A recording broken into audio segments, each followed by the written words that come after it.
¿Recuerdan cómo hace unos 15 años Perú era la estrella de Sudamérica con un crecimiento económico impresionante? En aquel entonces los medios y analistas se preguntaban quiénes serían los nuevos 12 apóstoles de la economía peruana, es decir, los nuevos grupos empresariales que reemplazarían en un futuro o acompañarían en todo caso a los Romero, los Brescia, Benavides y otros apellidos conocidos. En este video quiero explorar con ustedes lo que ha pasado con aquellos a los que por entonces llamaron los posibles nuevos apóstoles y cómo han evolucionado sus empresas desde entonces. Acompáñanos en este fascinante viaje empresarial. Los dos apóstoles fue el apelativo que usaba la prensa en los años 80, según señala el inicio de un famoso artículo de Francisco Paco Durant llamado Bacchus y la desaparición de los apóstoles. Y era un apelativo para referirse a 12 grupos empresariales peruanos que eran los que tenían más dinero y mayor acercamiento con el presidente Alan García en los años 80 y que eran en parte considerados los dueños del Perú, por usar el nombre del conocido libro del economista Carlos Malpica. Estos 12 grupos o 12 apóstoles tenían apellidos de la clase alta limeña: Benavides de la Quintana, Bentín, Brescia, Delgado Parker, Ferreiros, Lanata Piaggio, Nicolini, Olaechea, Picasso, Raffo, Romero y Vice. Entonces, ya para mediados de la primera mitad de los 2000, antes de la crisis global de 2008 y 2009, la duda de los medios era saber quiénes se perfilaban como los nuevos grandes grupos económicos en el Perú, los nuevos apóstoles. Hablamos de un Perú que entonces era considerado la estrella de Sudamérica a nivel económico. De acuerdo con el famoso artículo que mencionamos de Francisco Durant, el cambio de modelo económico de los 90, que trajo la apertura de mercado y el ingreso en masa de la inversión extranjera por la privatización, había debilitado a varios de los llamados 12 apóstoles, como fue el caso, por ejemplo, de los Bentín, los ex dueños de Bacus, de los Delgado Parker, la rama de Genaro Delgado Parker, que andaba en problemas judiciales complejos por el poder de Panamericana Televisión, los Olaechea, dueños de Tacama, en un momento en el que el pisco aún no era igual de popular a nivel nacional como lo es ahora, y Chile quería el dominio global del pisco. Y también se habían debilitados grupos como los Vice, que tenían problemas con su negocio bancario, y los Galski, que años después venderían su empresa principal, Sindicato Pesquero del Perú, Sipesa, a los Brescia.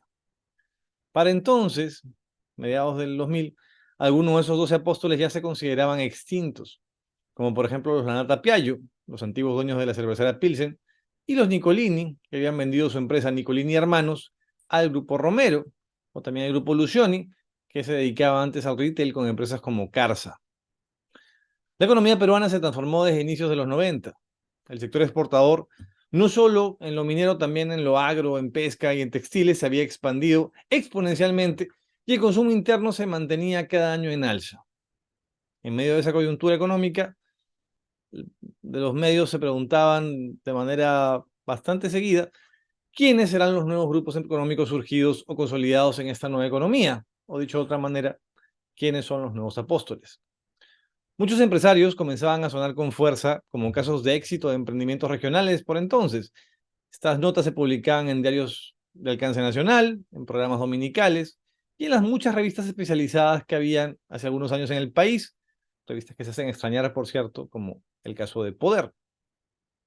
Era común ver publicados artículos sobre los añaños, que todavía no se denominaban por entonces AG Group, o estaban comenzando a llamarse de esa manera, o Aquilino Flores y su empresa Topitop, o el empresario César Acuña, que hacía sus pininos en temas políticos, así como de la familia Oviedo, relacionada al tema azucarero, y los Juan Caruna y su negocio del café, los hermanos Torbisco, dueños de la empresa Anipsa, entre otros. Estos grupos, llamados emergentes, junto con otros como el de los hermanos Rodríguez, dueños de la Leche Gloria, estaban creciendo y estaban llamados a ser los sustitutos o los complementos de los nuevos apóstoles de la economía peruana. Si analizamos su historia familiar y empresarial, estos llamados grupos emergentes tenían temas en común. Para empezar, se trataba de empresas peruanas familiares, nacidas en provincia. Los Añaños de Ayacucho, los Oviedos de Cusco, los Torbisco de Puno, los Rodríguez de Arequipa, los Flores de Huancavelica, en fin. Además, estos grupos comenzaron un crecimiento mayor a partir del nuevo modelo económico iniciado en los 90. Aprovechaban el apoyo a las exportaciones, apoyados también en el incremento del consumo interno, la demanda insatisfecha de productos en regiones también de servicios, en fin, una población que se estaba recuperando de una crisis intensa, entre otros temas. También tenían en común la perseverancia y sacrificio que mostraban en sus emprendimientos, en sus inicios. Venían además de un disparador inicial a raíz de alguna crisis, familiar o económica, del hecho de que sus activos o empresas no provenían de herencias familiares y de una buena estrategia de financiamiento y manejo de costos. Pero al final, las proyecciones de crecimiento de muchos de estos grupos y el papel que se esperaba que tuvieran en la economía local no fue el que se esperaba. ¿Qué pasó con los llamados grupos emergentes y por qué no lograron ser este reemplazo que se esperaba que fueran? Acá un spoiler. Aquellos a los que podríamos considerar los nuevos apóstoles de la economía son básicamente los que quedaron de los apóstoles de los 80. Y sí, se puede considerar que hay nuevos grupos empresariales relevantes, pero son básicamente extranjeros. Por ahí un caso particular peruano que no es de estos emergentes, pero bueno. ¿Qué pasó con estos grupos emergentes? Empecemos a hablar, por ejemplo, de los Flores, los dueños de Topitop, empresa textil y de retail, un grupo que empezó en Huancavelica en 1960 de la mano de Aquilino Flores, considerado a la fecha el mayor exportador de textiles y confecciones del Perú. Topitop tuvo un pico de ingresos en el año 2008, al facturar 181 millones de dólares a través de fabricar para clientes como Gap, Ralph Lauren, Massimo Dutti, Abercrombie, Calvin Klein, Everlast, entre otros. Sin embargo, el grupo no pudo mantener el mismo nivel de crecimiento por dos temas ajenos a ellos, temas externos. Uno fue la caída del mercado venezolano, que era un país de los principales destinos de sus exportaciones, y uno de los motores de su crecimiento. Ya sabemos lo que pasó con Venezuela. Lo otro más mortal quizás fue el despegue de las confecciones chinas en el mundo, algo que ha llevado a la crisis a la mayor parte del sector textil de la región latinoamericana en la última década y que sigue siendo un problema en varios países que intentan limitar el acceso de prendas subvaluadas de Asia. También podría incluirse en esto, entre los problemas que tuvo que enfrentar el grupo de Flores o Topitop, la llegada del llamado fast fashion, un estilo de hacer moda expandido por cadenas como Zara, que lo que hacen es llevar a una producción de mala calidad, con diseños exclusivos limitados y temporadas constantes, que generan finalmente un cambio radical para la industria. Es un problema, porque genera que las empresas textiles produzcan prendas baratas con cambios constantes de diseño. Irónicamente, en un artículo del diario español El País, en el 2011, Topitop era considerada el Zara andino. Ahora, ojo, Topitop sigue siendo un actor importante, muy importante, pero en general todo el sector textil peruano se contrajo en la última década. Su posición actual no le permite llegar a estar en el top 15 de grupos económicos en el Perú, pero sigue siendo líder en su sector. Más con otro. Los Oviedo. Los Oviedo crecieron mucho y tuvieron en su poder a dos azucareras importantes y se les consideraba uno de los nuevos varones del azúcar. Sin embargo, la debacle del grupo, que no era de los principales en ingresos, ojo, vino el año 2018 cuando se dio a conocer que Edwin Oviedo, que era entonces presidente de la Federación Peruana de Fútbol, por ser dueño del club Juan Aurich, había sido detenido acusado de entregar entradas de fútbol en palcos VIP de la Federación a congresistas de Fuerza Popular a cambio de protección política para mantenerse a la cabeza de dicha federación. Esta información saltó como parte del llamado caso de los cuellos blancos del puerto. En enero de ese año, el Congreso había aprobado una ley de fortalecimiento de la Federación Peruana de Fútbol, que básicamente lo que hacía era beneficiar a Oviedo, por lo que se le conocía incluso como la Ley Oviedo. Un proyecto de ley firmado por el entonces presidente del Congreso, Luis Galarreta, junto con Daniel Salaverry, Rosa Batra, Karina Beteta y más joyitas del Congreso Fujimorista, fue lo que generó esta Ley Oviedo. El Grupo Oviedo no llegó a ser el potencial grupo que prometía llegar a ser en todo caso. Ahí quedó. Otro, los Juan Caruna Perales. Ellos siguen siendo líderes en el negocio cafetalero peruano a través de su reconocida marca Alto Mayo. Sin embargo, se han diversificado poco en su estructura y en volumen de negocio se han mantenido en una posición cauta, si bien creciendo constantemente cauta, con su principal empresa Perales Juan Caruna SAC, que facturó el año pasado más de 850 millones de soles y está en el top 50 de las principales exportadoras del Perú, incluyendo mineras y todas las demás. Si alguna vez los Juan Caruna Perales tuvieron intereses políticos o estuvieron relacionados a algún político, es algo que la verdad nunca se ha hecho público. Y con esto lo que quiero decir es que a diferencia de los llamados 12 apóstoles de los 80, los nuevos grupos, o muchos de ellos, tienen estrategias de crecimiento que no dependen del político que esté a cargo. Los Juan Caruna son un grupo enfocado en las exportaciones de café y por ello se entiende que su mirada es mucho más global. Los Juan Caruna, además, siguen siendo líderes del mercado, pero no escalaron, digamos, a un nivel mayor y no llegaron a ser un reemplazo o estar en este grupo de los apóstoles o nuevos apóstoles. Bajo otro, los Torbisco. Los Torbisco conocidos principalmente por su empresa de pinturas Anipsa. Nemesio Torbisco migró a Lima con sus hermanos desde Abancay y comenzó de niño a vender en la puerta de un cine. A los 14 años trabajaba en un taller de carpintería, mientras que uno de sus hermanos se animó a probar suerte en el negocio de venta de pintura, y ahí comienza toda la historia del grupo. Nemesio Torbisco empezó a distribuir pintura y de ahí a fabricarla a pequeña escala en los 90, hasta llegar a ser un negocio que competía en el mundo con el grupo Breca, que tenía su empresa CPPQ.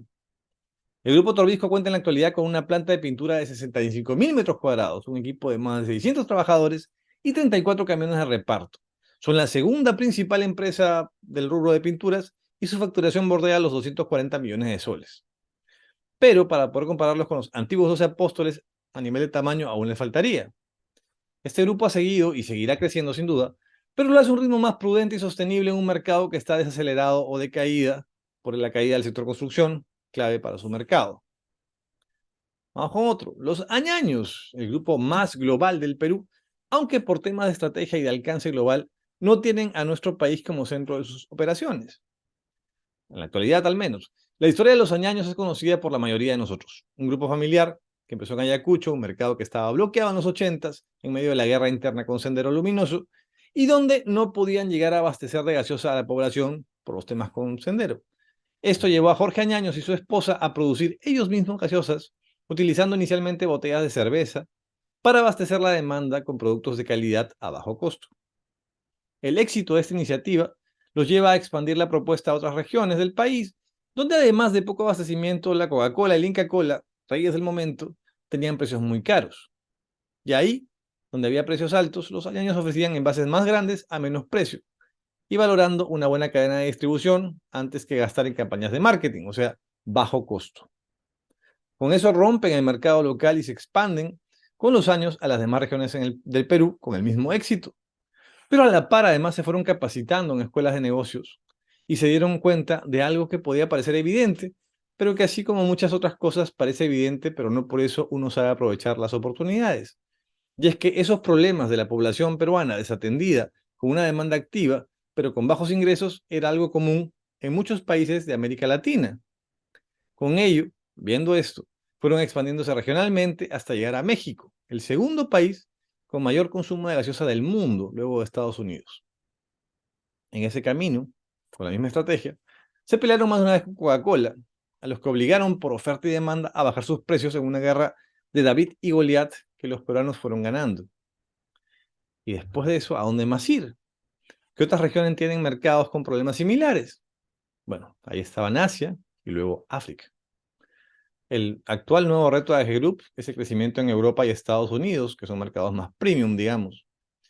Y hace algunos años, además, los de AG Group dejaron su estrategia de cero costo en marketing y comenzaron a invertir en auspicios y campañas. Hoy incluso son los auspiciadores desde este año de la selección peruana y de otros equipos de fútbol. Sin embargo, el carácter global de AG Group, que tiene su matriz en España, holding, digamos, por temas de manejar horarios de América Latina y Asia, hacen que su interés por el mercado peruano no sea igual como lo es para un grupo Romero, Breca o Rodríguez Pastor, que son los dueños de Interbank. Si bien uno de los miembros de la familia Ñaños ha mostrado interés en la política, esto no es claramente un tema estratégico para AG Group, sino una apuesta personal. Su empresa AGPER, la que tienen en el país, en el Perú, no es de las más grandes. Por ello, considerarlo como uno de los 12 apóstoles de la economía peruana no sería tan acertado pese al tamaño global que tienen, porque su interés es eso, más global. Otro. Plata como cancha, el grupo de César Acuña, enfocado en el negocio educativo, genera millones al año con su Universidad César Vallejo, y es público que su fundador es muy adinerado, ya que él mismo lo deja claro en sus apariciones públicas, no políticas al menos. Pero ya hace más de una década que el grupo está enfocado en un papel puramente político, más que empresarial, o digamos, tiene un objetivo mucho más político.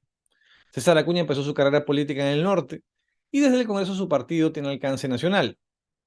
Pero enfocándonos en el tema de este video, como grupo empresarial, los Acuña, el hecho de estar enfocados en sus objetivos políticos los han alejado de ser un apóstol de la economía, aunque, ojo, a nivel político hagan tratos con uno u otro gobierno, según les convenga. En todo caso, sería el único grupo empresarial de este siglo que más públicamente se ha metido en política. Públicamente digo, porque la cara política es César Acuña, no como en el caso de otros grupos que se han ido conociendo que financian aventuras políticas de terceros que les sean favorables. Romero, por ejemplo. En resumen, aquellos llamados grupos emergentes nunca llegaron realmente a reemplazar a los antiguos 12 apóstoles, tampoco se fueron sumando a ese grupo. La coyuntura, la ralentización de la economía, la incertidumbre, la falta de estrategias o el interés por tener un papel más relevante en lo económico y político, entre otros temas, fueron la causa de ello. Actualmente, los apóstoles son menos de 12 e incluyen apellidos como Romero, Brescia Caferata, Breca, Benavides, Rodríguez Pastor, que sería el único nuevo de los 12 apóstoles, y algunos grupos extranjeros. Un informe aún no publicado fue la última investigación realizada por Francisco Durant, que nos dará en el futuro detalle de quiénes son actualmente los llamados nuevos dueños del Perú. Por ahora aquí seguiremos analizando y estudiando de la historia de las empresas en nuestro país, así que gracias por acompañarnos y nos vemos en un siguiente episodio.